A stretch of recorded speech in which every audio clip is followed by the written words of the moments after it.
a possibility that exists? I'll put it in a very broad context, Luchi, so that I'm not misunderstood. As I said, many stakeholders have put in their submissions. Some of them have actually said, this is what we want to see in the Constitution. So, of course, there will be many documents like that, of that nature around, which would have to be collated and so on and so forth and put into some sensible way, especially in determining what ultimately our Constitution amendment would look like. But that is exactly why I started with the whole history. There are actually submissions, including, I believe, one of the very early submissions was of the by the Law Association of Zambia, proposing what it thought should be the roadmap in terms of the constitutional amendment.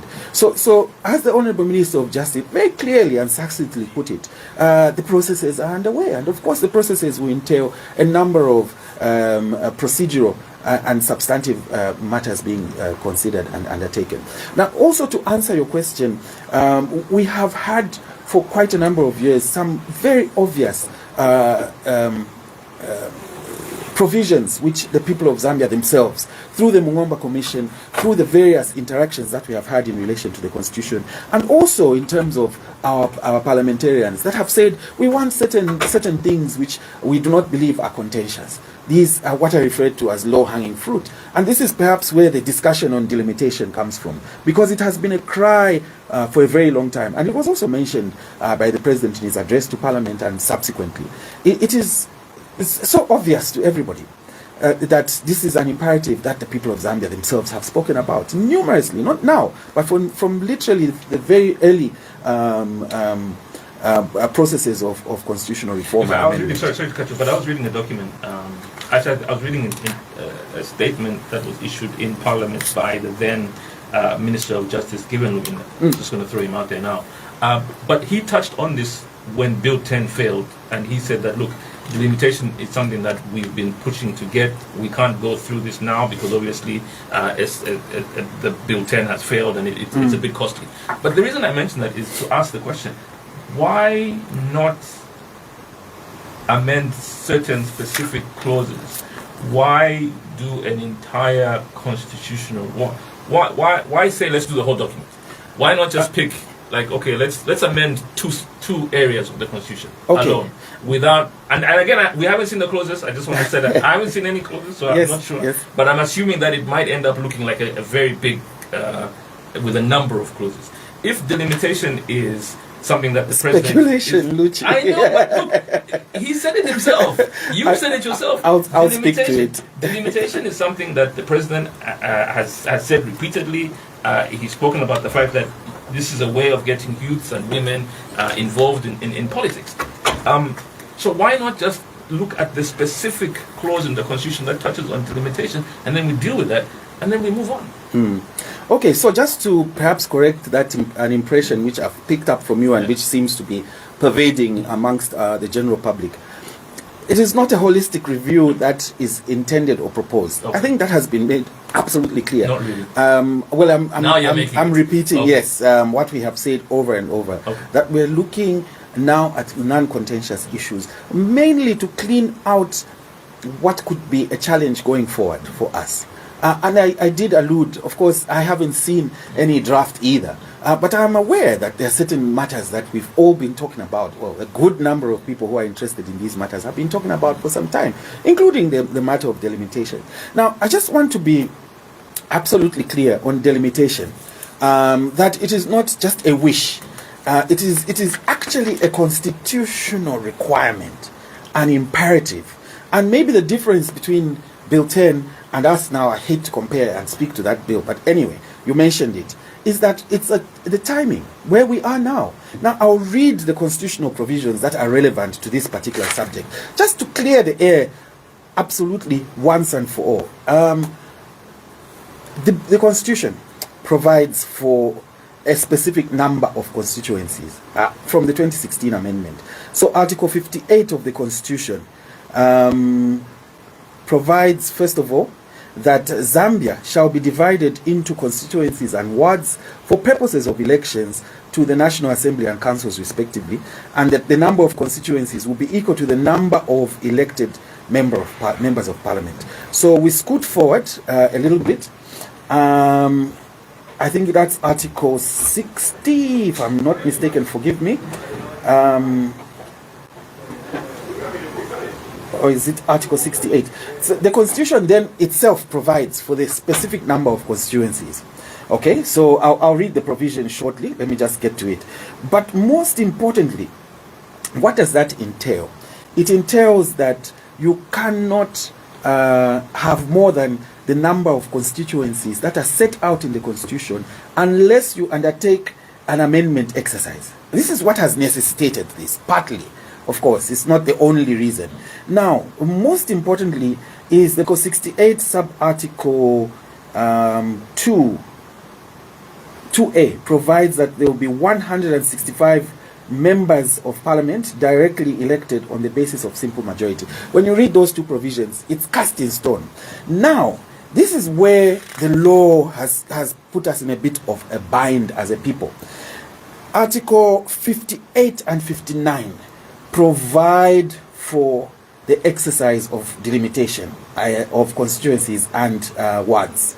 If you go to those articles, you'll see that the mandate, first of all, is placed on the Electoral Commission of Zambia to undertake that delimitation. But more importantly, under Article 58, sub-article 2.4, it says that the Electoral Commission shall determine the names and boundaries of constituencies.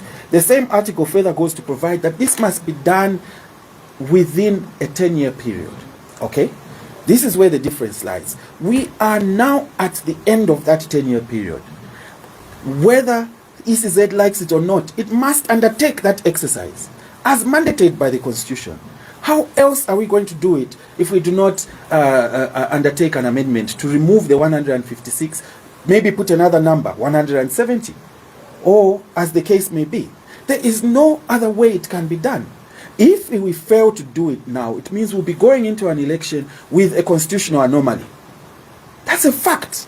Nobody has spoken to that. Why? And then, speaking to the issue of gerrymandering, which is a suggestion that there would be manipulation of the boundaries for the benefit of the ruling party. Again, our own constitution provides a solution, a clear provision that cannot be breached by anyone without drawing a breach of the Constitution. Article 59, and I'll read it for emphasis, provides Zambia shall, in delimiting the boundaries of constituencies and wards, A, take into account the history, diversity, and cohesiveness of the constituency or ward. B, have regard to the population density trends and projections. C, ensure that the number of inhabitants in each constituency or ward is reasonable, taking into account the means of communication and geographic features. D, ensure that constituencies and wards are wholly within districts. And E, seek to achieve an appropriate equality of constituency and ward population, subject to the need to ensure adequate representation for the urban and sparsely populated areas. Isn't that clear? What gerrymandering are we talking about here? The Constitution itself gives boundaries and limits to what the ECZ can do, and criteria upon which the delimitation of constituencies and wards can take place. The ECZ cannot get up and just do anything outside of this Constitution and say, no, we want to give the ruling party more advantage. Therefore, in this so-called stronghold of Lusaka, we'll make seven more constituencies so that the ruling party can win. It's not possible. It has to follow these set out norms and principles in the Constitution. And in the event that the Electoral Commission, which is an independent body outside of the ruling government, by the way, the administration, it sits alone. It is created to perform a specific function, independently and without anyone's interference. But if the ECZ goes outside of what the law clearly provides in the Constitution, there is recourse to the courts. That is why when someone speaks of gerrymandering, when someone says we're trying to gain an advantage as the ruling party by putting more constituencies in our strongholds, no. There are clear provisions that must be followed in the Constitution as to how delimitation is done. And should those not be followed, in the event that that is done, there is recourse to the courts, and the courts will address those issues. And by the way, even as delimitation is done, the constitution requires that it is gazetted. The outcome of the exercise is gazetted. Sorry, would you need to go back and, do you need to do a fresh exercise?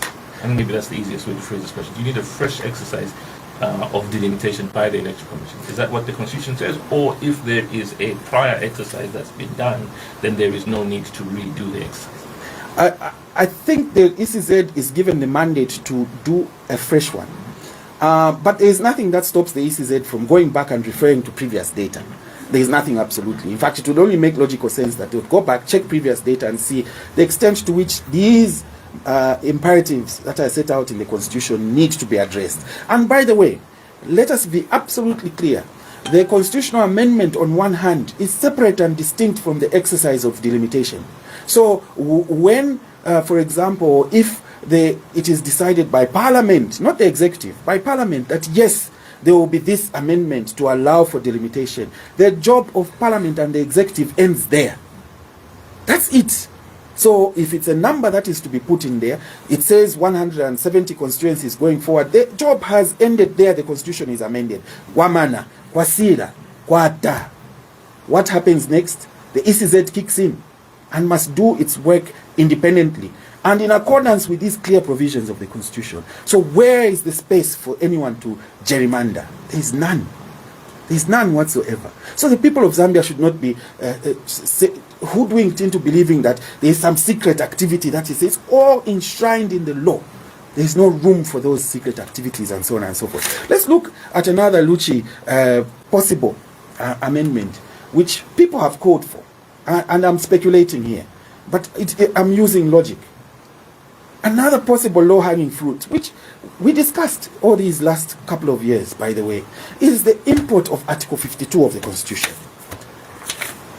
What does this Article 52 do?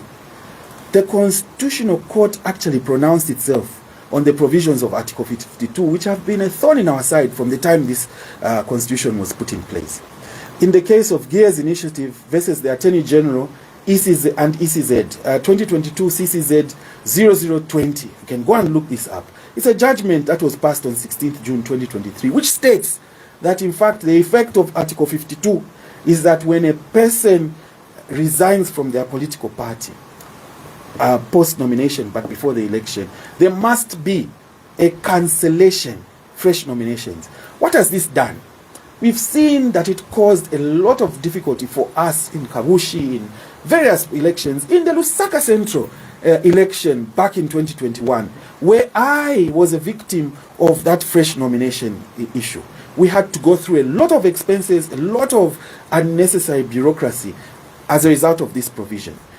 I would believe that the removal of this provision from the Constitution would be in the best interest of the people of Zambia, would be in the best interest of a smooth election process going forward. I could venture a couple of other suggestions here of what I would believe would be low-hanging fruit, non-contentious, that we all agree must take place. But excuse me, I'll pause there.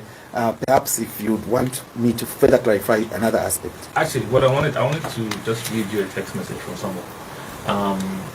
This is from somebody called MP. MP says, the biggest fear is that in as much as you open up the Constitution, in as much as there are non-contentious clauses, the likelihood of you sneaking in controversial clauses would exist. Do you just want to clarify this for him and others who believe that there is a possibility that one can sneak in clauses into the Constitution that wouldn't be considered as non-contentious? Thank you, Luchi. When he speaks of you, I believe he's speaking of the ruling party. Yeah. The ruling party does not have the majority to sneak in a clause. That's the beauty of this particular situation. There is an internal control in the fact that there is a two-thirds majority required. So how would the ruling party sneak in any provision and the other participants in the parliamentary process just let it be? It's not possible. So that is the answer to the question. There are built-in mechanisms through this very rigorous processes that we have to undertake on constitutional review. Okay. Can you assure people? I know again that you haven't seen any clauses. I know we're not at that stage. But can you assure people that some of what is being peddled by opposition to say that the plan by the government here is to increase the length, the term limit of the president, that the plan here is to bring in amendments that touch on whether or not you need 50+1, that these are the changes that they would like to throw in the Constitution? Are you able to just assure those that are reading these things being peddled by some people that they're not actually true? Yes, Luchi. And I'll go back to why I discussed the issue of the Summit for Democracy. It is a mindset, it is a way of doing things by these people who are peddling these narratives of alarming the nation. We've got evidence. I like to speak from the perspective of evidence. We've got evidence that that is how they do things. Lying to the people of Zambia openly and blatantly with no basis whatsoever. We were elected partly on the fact that, one, we said we would abide by the rule of law, and two, we subscribed to the principles of democracy that speak to the representation of the people by the people. And this is what these provisions look at, where you talk of 50+1, where you talk of a limit to terms. There's no way that we are going to turn around and change. For what? There's no reason. There's no suggestion. The political will that has been put forward has been clear, absolutely from the word go, that these are principles by which we stand. That Zambia is seen as a beacon of light in the continent because of the ability to change democratically from government to government, administration to administration. Why would we shoot ourselves in the foot? Let's just ask ourselves logically.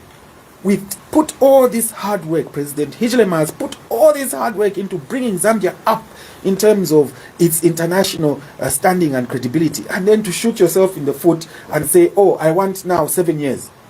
How is he even to operate as a president if he were to do such a thing and completely reverse the credibility that we have drawn? Who is he going to work with? Because the whole world will say, look at this guy. Sorry, wrong expression. Yeah. No, look at this man. Yeah. So let us understand these things just using logic. What advantage will it gain us? Zero, nothing whatsoever. In fact, it will take us back 30, 40 years. We cannot do that because clearly we have put in a lot of work. The president has put in a lot of work to bring Zambia up to where it hasn't been in a very long time. Why shoot yourself in the foot? What legacy are you giving? Who are you going to work with? What advantage are you going to get? Zero, nothing. Can I throw you a hypothetical? Let me throw you a hypothetical. We've just come from a very contentious conversation around whether or not somebody was eligible to stand and sit in office. Yes. That argument was based off the fact that some people were using the fact that in 2026 there was a new constitution, and so some of those provisions are the reasons why we think that he's eligible. Correct. Is there a fear from some people to say, if we go ahead with this now, that there is a possibility that maybe, just maybe, some of the clauses that we introduce would benefit the incumbent and government? Well, that would be purely speculative. Purely speculative. But again, I think I've laid the foundation. No, I understand. Thinking. I'm just trying to show you that the reason why there is this misgiving by people is because someone has pushed a false narrative. Yes, but they've also got some form of a history to say, but look, this happened in 2016. We all believed that somebody wasn't eligible, but they believed that they were eligible until the Constitutional Court pronounced itself second time round that actually they weren't eligible. So what is the net effect of us saying, let's amend the Constitution today? We haven't seen the clauses, I know, but what if there is a full stop that shouldn't be there that then benefits the incumbent and those that are in government? Okay, again, the devil is in the detail. Yeah. Those that are in government are the ruling party now. Of course, with others, stakeholders, with members of parliament, whether opposition or otherwise, in loosely in inverted commas, part of government. There are internal checks and balances in the process of amending the constitution.